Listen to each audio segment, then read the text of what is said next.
अपना पढ़ाई के साथ में कमाई का सफर जारी रखते हैं। बाजार 10 से 12 में हमारे साथ में अगले गेस्ट जुड़ रहे हैं, अजीत मिश्रा जी। अजीत जी रेलिगेयर के वाइस प्रेसिडेंट रिसर्च हैं और हमारे साथ में शुरुआत से जुड़ते आ रहे हैं, जब से हमने शो की शुरुआत करी है। अजीत जी, बहुत बहुत स्वागत है आपका हमारे शो में आज फिर।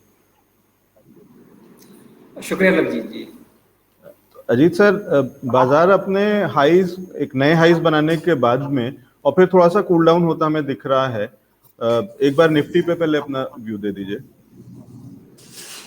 तो देखिए लवलीत जी, जैसे लास्ट टाइम हम कनेक्ट हुए थे तो कहीं ना कहीं हमने बात की थी कि बाजार का मूड यही है कि रिकॉर्ड हाई बनने चाहिए, बट वो कितना डिसाइसिव होगा कहीं ना कहीं उस पर अनसर्टेनिटी थी। दो रीजन की वजह से कि बैंकिंग में एक पॉज था और एंटिसिपेट कर रहे थे कि वो जो रिकवरी है वो कंटिन्यू रहेगी। अब वो हुआ, उसकी वजह से हम देख रहे हैं, बट डिसाइसिवनेस अभी भी नहीं है। ऑनेस्टली अगर मैं ये कहूँ कि बहुत स्ट्रांगली बाजार ट्रेड कर रहा है तो वो चीज नहीं है। अगर 3 4 5 दिन की अगर मूव की बात करें तो ज्यादा बड़ी बढ़त हमने देखी नहीं है इंडेक्स में। उसके दो रीजन है, कहीं ना कहीं हायर लेवल्स पे जो थोड़ा सा प्रॉफिट टेकिंग के चांसेस लग रहे हैं मार्केट को, थोड़ा सा अनडिसाइसिवनेस अभी भी है, वो कहीं ना कहीं दिख रही है। बट बावजूद इसके, क्योंकि हम ट्रेंड पॉजिटिव है, तो मेरे हिसाब से कुछ इसके अगेंस्ट जाने की जरूरत नहीं है। तो ये क्वेरीज बहुत ज्यादा होती है क्लाइंट्स की कि क्या रिकॉर्ड हाई बन गया तो क्या शॉर्ट करना शुरू कर दें। तो ट्रेंड के रिवर्स नहीं जाना है। जब तक कि अगर मैं बात करूं तो 15,150 जब तक हम होल्ड कर रहे हैं निफ्टी में, तब तक बाय ऑन डिप्स को ही कंटिन्यू करना है। इंडेक्स में उतनी डिसाइसिवनेस नहीं है जितना कि स्टॉक स्पेसिफिक अगर आप एक्शन देखेंगे और अपॉर्चुनिटीज देखेंगे। तो मेरा ये मानना है कि बाजार इंडेक्स अपनी जगह पे है, ठीक है कि वहां से आप क्लूज ले रहे हैं, बट जो एक्चुअल में एक्शन है वो स्टॉक स्पेसिफिक फ्रंट पे ज्यादा है, तो वहां पे फोकस करने की जरूरत है। इंडेक्स में मुझे लगता है कि जैसे कि आज के दिन के लिए अगर मैं बात करूं तो मुझे लगता है कि एक इंटरडे में जो डिप आ रहा है वो काफी इंपॉर्टेंट है और अच्छा भी है कि अगर ये एक बार 360 350 के अराउंड पे आता है अगर निफ्टी में, तो इंटरडे के हिसाब से एक अच्छी बाइंग अपॉर्चुनिटी है। एक 50 रुपए के पॉइंट के स्टॉप लॉस के साथ एक बार करीब 450 तक के टारगेट्स के लिए। जी, तो ये डिप अच्छा है और इस डिप में ऐड करने का या एंटर करने का मौका है। अजीत सर, इससे पहले कि हम सवालों के जवाब लें जो हमारे दर्शकों के हैं, सबसे पहले आप बता दीजिए कि कोई स्टॉक जो आप ट्रैक कर रहे हैं, कोई आपकी रिकमेंडेशन। बिल्कुल अभिजीत जी, देखिए सबसे इम्पोर्टेंट क्या है कि जितने भी सेक्टर्स की अगर बात करें तो जो चेंजेस हुए हैं हाल फिलहाल में, जिसकी वजह से मार्केट ने ट्रैक्शन अपना अटेन किया है। शुरुआत हुई थी बैंकिंग से, फिर मेटल में थोड़ा बहुत प्रॉफिट टेकिंग आई, ऑटो ने ज्वाइन किया, आईटी ने ज्वाइन किया, एनर्जी मेजर जो अब तो एनर्जी मेजर नहीं रहा वो, अब तो क्योंकि बहुत डाइवर्सिफाइड बिजनेस है। रिलायंस में मुझे आज मूवमेंट दिखना शुरू हुआ है मॉर्निंग से ही, तो ये काफी पॉजिटिव साइन है। इसके लिए मैं बोल रहा हूँ इंडेक्स में कि शायद उतनी ज्यादा तेजी ना दिखे, बट गिरावट के इंडिकेशन भी नहीं होंगे कि रिलायंस में तेजी दिख रही है। तो रिलायंस में जैसे कि आज मॉर्निंग में ही हुआ, करीब 3% की तेजी हमें देखने को मिली थी, ऑलमोस्ट अभी भी वहीं पे सस्टेन कर रहा है। मुझे लगता है कि यहाँ पे अच्छा एक ट्रैक्शन देखने को मिल सकता है 2050 के ऊपर, करीब 2125 2150 तक के लेवल्स। बट क्योंकि जैसे मैंने बताया कि मार्केट में डिप की अपॉर्चुनिटी है, तो एक्यूमुलेट करें इसको, वन गो में बाय ना करें।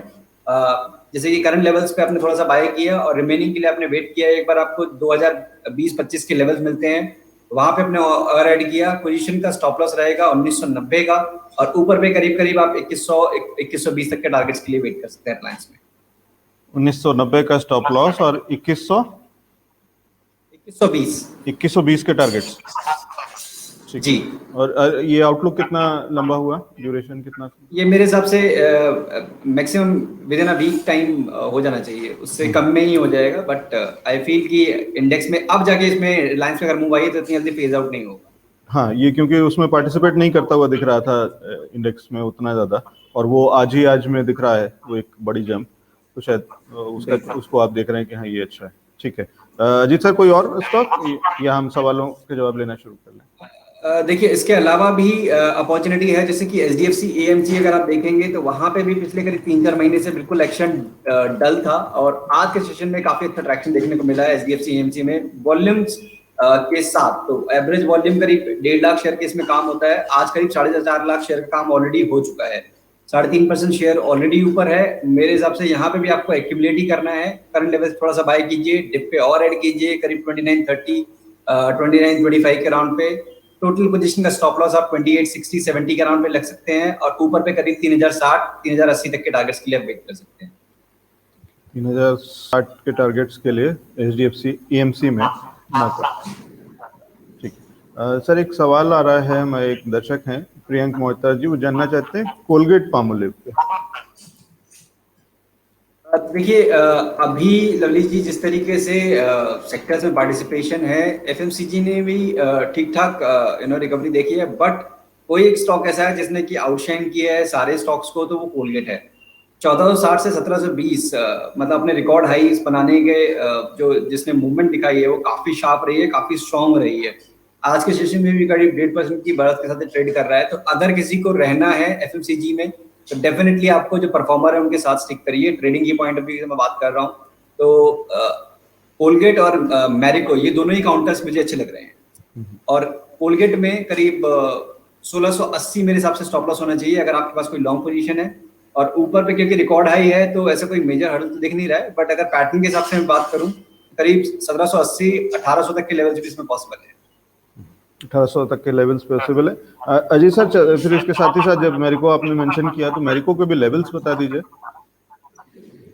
देखिए मैरिको इनफैक्ट हमारी रिकमेंडेशन भी है, डिस्क्लोजर के लिए हमने क्लाइंट को रिकमेंड किया है। 460 का उसमें स्टॉप लॉस दिया है हमने, करीब 485 तक के टारगेट्स के लिए। ठीक है, और इसमें क्या आउटलुक कितना देख रहे हैं ड्यूरेशन? ये देखिए ज्यादातर हमारी रिकमेंडेशन हम पोजिशनली रखते हैं कि 3 से 4 दिन मिनिमम ट्रेडिंग सेशन की मैं बात कर रहा हूँ, उसने का नजरिए जरूर रखें। ठीक है, और फिर इसी सेक्टर में आईटीसी पे भी व्यू दे दीजिएगा। देखिए लवली जी आईटीसी पे बहुत लोग बहुत सालों से इन्वेस्ट करके बैठे हुए हैं, तो जो इन्वेस्टर्स हैं जिनको डिविडेंड इनकम ओके डेफिनेटली वो अभी भी होल्ड कर रहे हैं। बट कहीं ना कहीं जो अंडर परफॉर्मेंस है, अगर आप बात करें स्टॉक प्राइस की, तो 2013 में जो लेवल्स थे इसके करीब 213 के अराउंड पे वहीं पे ट्रेड कर रहे हैं। तो ये अंडर परफॉर्मेंस कहीं ना कहीं तो हर्ट करती है इन्वेस्टर्स को। मेरे हिसाब से यहाँ पे ट्रेडिंग पॉइंट ऑफ व्यू से भी ना अपॉर्चुनिटी मुझे दिख रही है ना इन्वेस्टमेंट पॉइंट ऑफ व्यू से। हो सकता है कि आने वाले टाइम में शायद वैल्यू अनलॉकिंग हो जब बिजनेस को ये डिमर्ज करें और शायद कुछ उस तरीके की चीजें हों, बट अभी एज ऑफ नाउ मुझे लगता है कि इसको बेटर है कि आप ट्रेडिंग और इन्वेस्टमेंट दोनों के लिए अवॉइड करें। आईटीसी अवॉइड है, ठीक है। अजय सर, एक फाइनेंस सेक्टर पे थोड़ा सा व्यू, और Bajaj finance.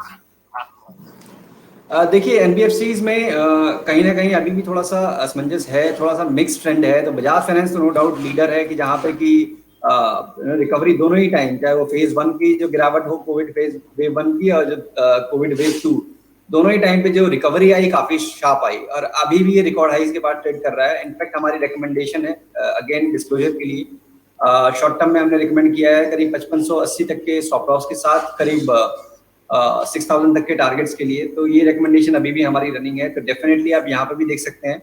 But short term में हो सकता है कि थोड़ा सा कंसोलिडेट करे, जिस तरीके से परसों के मूव के बाद इसमें 1-2 दिन से रेंज में गया है, शायद हो सकता है कि 1-2 दिन ये परेशान करे। तो 55-50 का स्टॉप लॉस, 55-80 का स्टॉप लॉस आप स्ट्रिक्टली मेंटेन करके चलिएगा अगर आप ट्रेडिंग पोजीशन बना रहे हैं तो।